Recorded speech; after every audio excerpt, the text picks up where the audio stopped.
Assalamualaikum. Hi everybody. Welcome back to Cikgu Intan Channel. Hari ni bertemu lagi kita dalam kelas Expert Science bersama Cikgu Intan dengan tagline yang sama, Ayuh bangkit, percaya diri, berjaya pasti. Untuk bab yang seterusnya ialah bab daya dan gerakan. Hari ini kita akan sambung dalam unit 11.1 gerakan linear yang telah kita belajar sebelum ini dan juga 11.2 iaitu graf gerakan linear. Kemana arah tuju kita? Jadi, kita lihat dulu standard kandungan dan juga standard pembelajaran kita pada hari ini. Untuk gerakan linear 11.1.1, kita dapat menerangkan perbezaan antara jarak dan sesaran serta unit ukuran dalam kehidupan harian. Ini yang telah kita belajar dalam kelas yang lepas. 11.1.2 menjelaskan dengan contoh maksud laju, purata, hal laju dan pecutan serta unit ukurannya dalam kehidupan harian. 11.1.3 menyelesaikan masalah yang melibatkan laju, laju purata, hal laju dan pecutan dalam kehidupan harian. Dan juga 11.1.4 iaitu membezakan gerakan linear. Jadi untuk keempat-empat subunit ini kita telah belajar dalam kelas yang lepas. Cuma kita akan sambung dengan eksperimen. Untuk 11.2 iaitu graf gerakan linear di mana kita akan mentafsir jenis gerakan dari graf gerakan linear untuk menentukan jarak, sesaran, hal laju purata dan juga pecutan. 11.1 gerakan linear. Kita mulakan dahulu. Jom ulang kaji sedikit topik yang telah kita belajar sebelum ini. Jarak, sesaran, bezakan jarak dan sesaran. Jarak ni adalah jarak yang dilalui oleh objek dan sesaran adalah jarak yang terpendek antara dua titik. Laju, hal laju dan pecutan. Laju, hal laju dan juga pecutan adalah semua pergerakan objek yang melibatkan masa, yang berkait dengan masa. Cuma bezanya laju melibatkan jarak, hal laju melibatkan sesaran dan juga pecutan melibatkan hal laju awal dan juga hal laju akhir. Jadi kita ingat semula jenis-jenis gerakan linear. Dapat lihat kan ada 4 jenis pita detik di sini. Jarak yang sama, jarak yang semakin jauh, jarak yang semakin dekat dan juga jarak yang tidak tentu. Jenis-jenis gerakan linear ini ialah hal laju seragam, pecutan seragam, nyah pecutan seragam dan juga hal laju tidak seragam. Apa itu 5E ya? 5E refer to engage, explain, explore,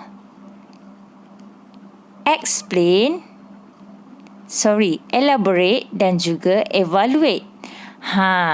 Untuk kelima-lima E ini yang kita akan fokuskan hari ini adalah explore iaitu pencetusan idea. Pencetusan idea ini adalah berkait rapat dengan pengkajian. Jadi hari ini kita akan banyak mengkaji melalui eksperimen. Jalankan eksperimen bersama. Seperti mana sebelum ini, kemahiran proses sains yang kita akan libatkan adalah tujuan, bahan dan radas, prosedur, pemerhatian ataupun keputusan eksperimen, perbincangan dan juga kesimpulan. Jom kita jalankan bersama. Dapat tak gambaran?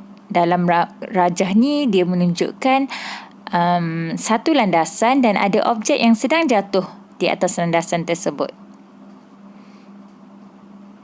Eksperimen kita adalah eksperimen seperti dalam gambar rajah.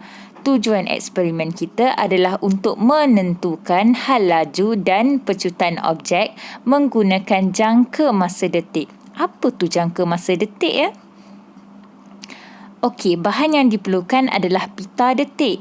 Radas pula, jangka masa detik, landasan, bongkah kayu, troli, pembaris meter dan juga bekalan arus ulang-alik 12 volt. Yang pertama, prosedurnya adalah Susun radas seperti dalam rajah. Okey, kita lihat dalam rajah ni menunjukkan susunan radasnya. Yang kedua, hidupkan jangka masa detik dan biarkan troli tersebut bergerak atas landasan. Yang ketiga, kumpulkan pita detik yang diperoleh. Keempat, potong pita detik kepada 5 jalur. Setiap jalur mempunyai 10 detik. Tampalkan secara saling bersebelahan untuk membentuk carta seperti dalam rajah di sebelah.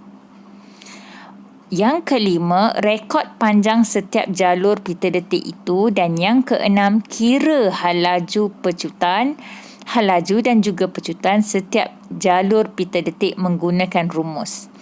Okey, kita lihat dahulu rumus. Rumus yang pertama adalah halaju. Ingatkan, rumus halaju adalah sesaran per dengan masa.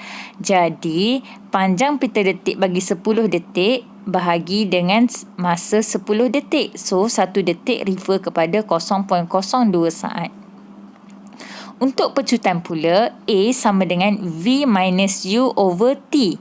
V minus U over T refer kepada V halaju akhir dan U adalah halaju awal. Maksudnya, halaju akhir ialah halaju pada pita detik yang kelima dan halaju awal adalah halaju pada pita detik yang pertama. Masa untuk 10 pita detik dalam satu jalur adalah 10 detik darab dengan 0.02 saat bersamaan dengan 0.2 saat. Okey, untuk eksperimen ini, kamu boleh lawati visit YouTube channel saya kamu boleh search eksperimen halaju dan pecutan. Okey, di situ kamu boleh lihat bagaimana eksperimen itu dijalankan, barulah kamu akan faham apa yang saya maksudkan dalam prosedur tadi. Okey, kita lihat kepada hasil eksperimen. Ini adalah gambar carta di mana carta ini dibentuk daripada potongan pita detik kepada 5 potongan tadi. Okey, di mana satu pita detik itu terdiri daripada 11 titik. Di mana 11 titik itu merefer kepada 10 detik iaitu 0.2 saat. Okey. Okey, daripada sini kita dapat kira halaju, di mana kita tahu formula halaju adalah adalah sesaran bahagi dengan masa. Jadi masanya semua sama 0.2 saat tapi berbeza dengan sesaran. Sesaran dalam rajah, kalau kita dapat lihat dalam rajah carta, untuk pita detik yang pertama 6 cm, pita detik yang kedua 7 cm, pita detik yang ketiga 8 cm, pita detik yang keempat 9 cm dan pita detik yang kelima 10 cm.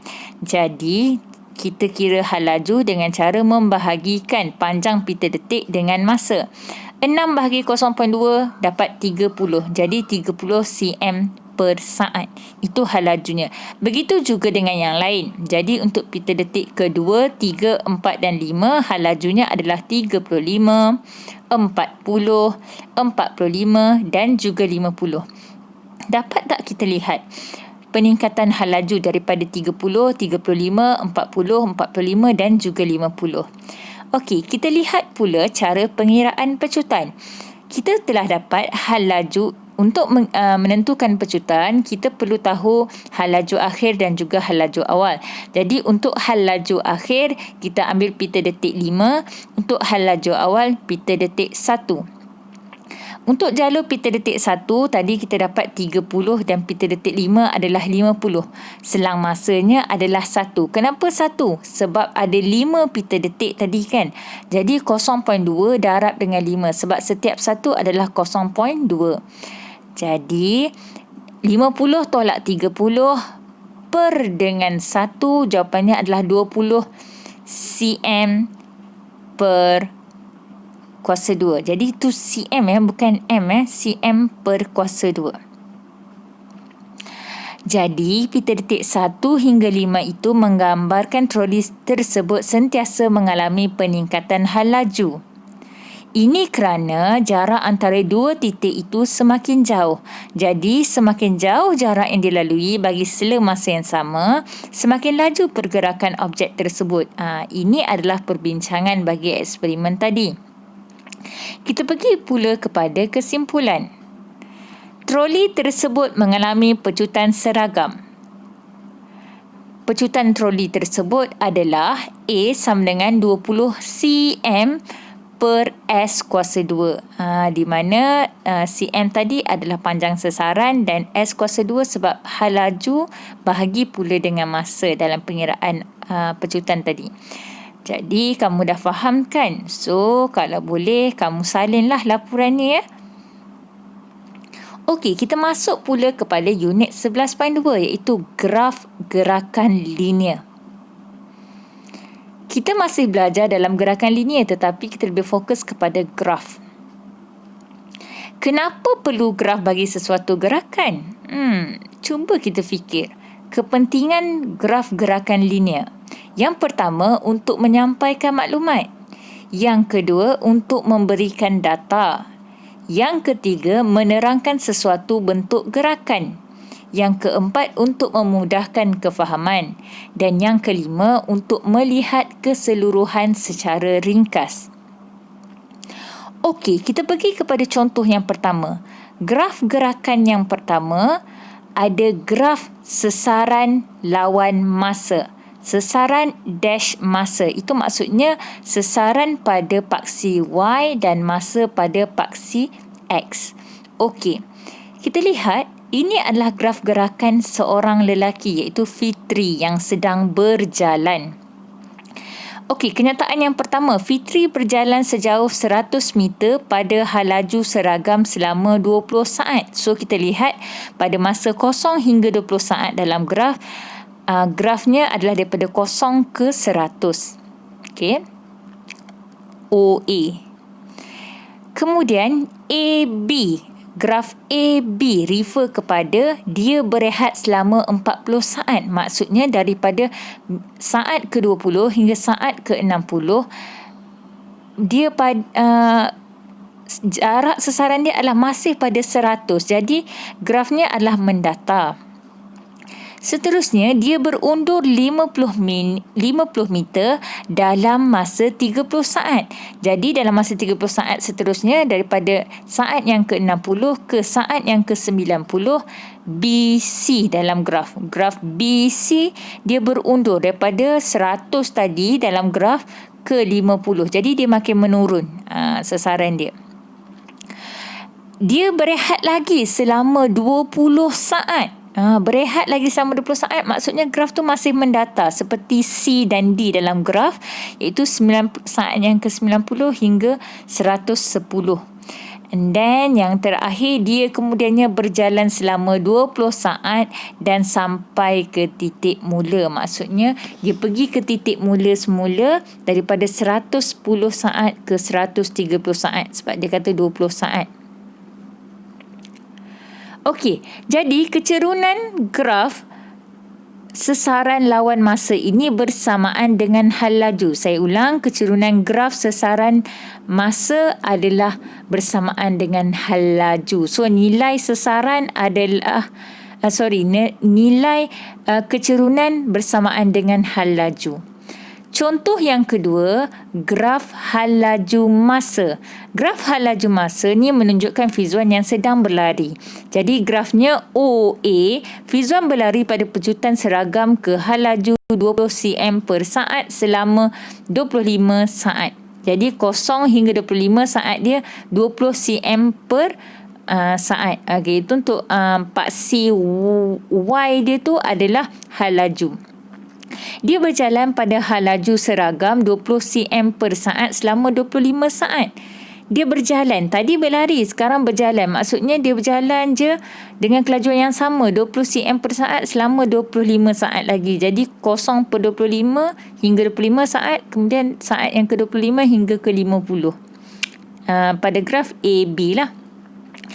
Dia berlari laju pada pecutan seragam ke hal laju 60 meter per saat dalam masa 10 saat. So daripada saat yang ke-50 hingga saat yang ke-60 ni, dalam graf BC nampak tak dia memecut sehingga ke kelajuan 60 meter per saat.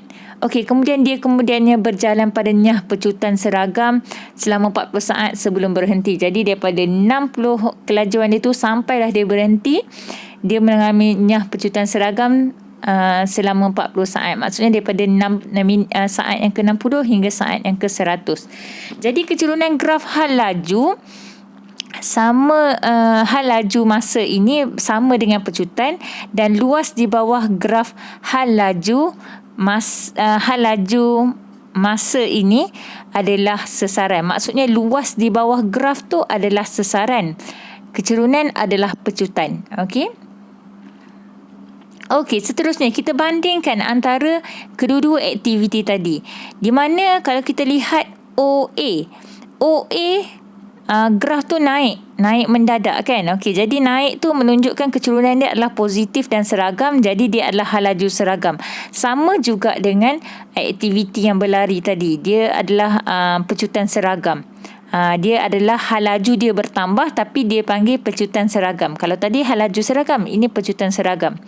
Okey, untuk kedudukan AB, kedua-duanya kecerunan adalah sifar. Maksudnya hal laju bagi aktiviti yang berjalan tadi, aktiviti pertama tadi dia sifar, dan untuk aktiviti yang kedua pecutan dia adalah sifar. Okey, untuk BC kalau kita tengok untuk yang berjalan tadi, yang mula-mula aktiviti tadi, dia kecerunan dia adalah negatif. Jadi dia adalah hal laju seragam. Okey, untuk yang sebelah kanan ni pula, tapi dia menurun tau. Kecerunan dia tu menurun, negatif. Yang ni pula kecerunan menaik. Jadi dia positif dan juga seragam, dipanggil pecutan seragam, di mana hal laju dia bertambah. Untuk CD kalau yang tadi dia kata dia berehat lagi kan. So berehat tu kecerunan dia adalah sifar, dia mendatar sahaja. So hal laju dia adalah sifar. Untuk yang ni, yang kedua ni, C ke D, nampak sampai sebelum dia berhenti, kecerunan dia adalah kecerunan dia adalah sepatutnya negatif. Kecerunan dia adalah negatif. So dia adalah nyah pecutan. Saya silap dekat situ, CD adalah kecerunan negatif, dan juga pecutan dia adalah nyah pecutan. Hal laju dia menurun. Okey. So untuk DE kalau untuk aktiviti berjalan tadi, kecerunan dia adalah negatif dan juga dia adalah hal laju seragam. Okey. So kita pergi kepada penyelesaian masalah numerical berdasarkan graf gerakan linear. Okey, kita tengok graf di sebelah kanan. Ni graf sebuah kereta mainan. Nampak tak kereta mainan warna pink ni? Soalan dia ditanya, berapakah sesaran kereta mainan itu selepas 4 saat pertama? Kemudian berapakah hal laju kereta mainan tersebut dari masa ke 3 saat, dari masa 3 saat ke 5 saat. So jawapan dia sesaran. Bila sesaran, kita tengok graf sekarang ni sasaran lawan masa. Bila dia tanya sesaran, confirm lah kita tengok pada paksi Y. Jadi pada 4 saat pertama kita tengoklah masa pada 4 saat tu 6 meter. Jadi jawapannya adalah 6 meter. Paksi Y adalah 6 meter. Berapakah hal laju kereta mainan tersebut dari masa 3 saat ke 5 saat? So kita tengok 3 saat ke 5 saat. Hal laju V sama dengan D per T. Jadi untuk masa ke 3 saat, berapa? 3 saat 8 tolak dengan 4. 4 lah. Okey, kemudian yang kedua 5 tolak dengan 3, sebab masa dia 5 saat ke 3 saat. Jadi 4 meter per dengan 2 saat akan dapat 2 meter per saat. Okey, itu jawapan dia. Okey, seterusnya kita pergi pada graf gerakan sebuah motosikal. So nampak tak motor awi tu? So berapakah sesaran motosikal itu? Okey, bila sesaran lawan masa juga grafnya adalah kita terus rujuk kepada paksi Y. So kita rujuk pada paksi Y.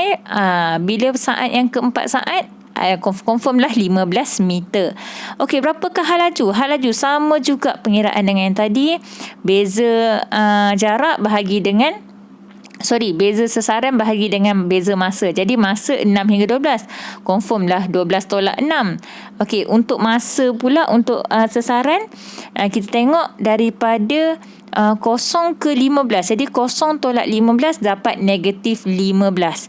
Negatif 15 per dengan 6 dapat jawapannya negatif 2.5 meter per saat. Di mana negatif 15 meter tadi bahagi dengan 6. Okey, seterusnya kita pergi kepada graf pergerakan sebiji bola, di mana graf ini adalah hal laju lawan masa pula, bukannya sesaran lawan masa, hal laju lawan masa. So, bila soalan tanya berapakah sesaran bola itu bagi saat keempat? Sesaran soalan dia. So, sesaran bagi saat yang keempat. Kita tengok sesaran bagi saat yang keempat. Sesaran adalah luas di bawah graf. Jadi kita tengok dekat sini, 4, masa dia 4, dia bentuk segi 4 tepat. Jadi segi 4 tepat, panjang darab lebar je lah. 4 darab dengan tinggi dia 1. 4 darab dengan 1, jawapannya 4 meter sesarannya. Okey. Seterusnya, B. Tentukan pecutan bola tersebut dari masa 8 saat ke 12 saat. Pecutan kita dah ingat formula dia adalah V tolak U per T. Jadi V dia adalah final velocity. So kita tengok hal laju akhir dia. Hal laju akhir dia adalah kosong. Di mana pada saat ke-12 dia berhenti kan. Saat ke-12 dia berhenti. Kosong tolak dengan yang awal dia. Pada masa 8 saat tadi 5. Jadi kosong tolak dengan 5. Untuk masa pula 12 tolak lah 8. So negatif 5 per dengan 4 saat. So dapat jawapan negatif 1.25 meter per saat kuasa 2. So kita tengok seterusnya, graf hal laju lawan masa juga lagi. Okey, graf pergerakan sebuah basikal. Nampak tak ada orang tengah kayuh basikal tu? Tentukan hal laju pada masa 4 saat dengan 8 saat. So senang je. Bila tanya hal laju, kita terus refer kepada paksi Y. Okey, so kita tengok paksi Y. Hal laju lihat terus kepada paksi Y, sebab paksi Y adalah hal laju. Saat keempat, tengok saat keempat, terus baca pada graf. 10 meter per saat. Dan juga saat ke-8 15 meter per saat. Senang saja. Okey, bila dia kata kira sesaran, kira sesaran pada 0 hingga 10 saat. So dia nak 0 hingga 10 saat, kita kena cari, perasan tak 0 hingga 6 tu bentuk segitiga, 6 hingga 10 tu bentuk segi 4. Jadi kita kirakan luas bawah graf dia, luas segitiga tambah luas segi 4. Luas segitiga 1/2 darab panjang darab tinggi kan. So 1/2 darab dengan 6, panjang dia 6 saat, darab dengan 15 meter per saat. Okey, kemudian tambah dengan segi 4. Luas segi 4, panjang darab lebar sahaja. Jadi 10 tolak 6 dapat 4. 4 darab dengan 15 tinggi dia. So kita akan dapat 105. Jawapan dia 105 meter sesaran dia. Okey, so rumusan yang dapat kita buat dari kelas hari ini ialah, okey, nampak tak ada perbezaan gambar sebelah kiri, gambar graf sesaran masa, sebelah kanan gambar graf hal laju masa. Jadi untuk graf sesaran masa, kecerunan graf S lawan T bersamaan dengan hal laju, iaitu sesaran lawan masa ialah hal laju kecerunan dia. Okey, untuk kecerunan graf V lawan T pula, okey, kecerunan sama dengan pecutan, manakala sesaran dia adalah luas di bawah graf. Okey, jadi kita buatlah kesimpulan, bukanlah kesimpulan, macam hipotesis untuk graf sesaran masa. Semakin banyak sesaran yang dilalui oleh sesuatu objek dalam sesuatu masa, semakin bertambah hal laju objek tersebut. Okey, seterusnya kita tengok hipotesis untuk graf yang kedua, graf hal laju lawan masa. Semakin banyak peningkatan hal laju sesuatu objek dalam sesuatu masa, semakin tinggi pecutan yang dialami oleh objek tersebut. Sama ada nyah pecutan ataupun pecutan, nilai dia tu tetap menggunakan hipotesis yang sama, cuma beza positif dengan negatif sahaja. Okey, seterusnya terima kasih saya ucapkan untuk kamu semua kerana dah stay dengan saya sampai ke akhir kelas, sebab semua dah tonton sampai ke akhirnya. Jangan lupa jawab soalan kuizi yang saya sediakan dalam link ini. Okey, saya ada bagi link So jumpa lagi untuk kelas yang akan datang. So inilah linknya, https://quizzes quizzz.com/join tanda soal GC sama dengan 0996124. Saya ulang, kalau untuk kod yang minta kod 0996124. Jadi jangan lupa tekan button like, subscribe dan share video ini. Okey, jadi berjumpa lagi dalam kelas akan datang dengan Cikgu Intan dalam kelas Expert Sains anda. Bye.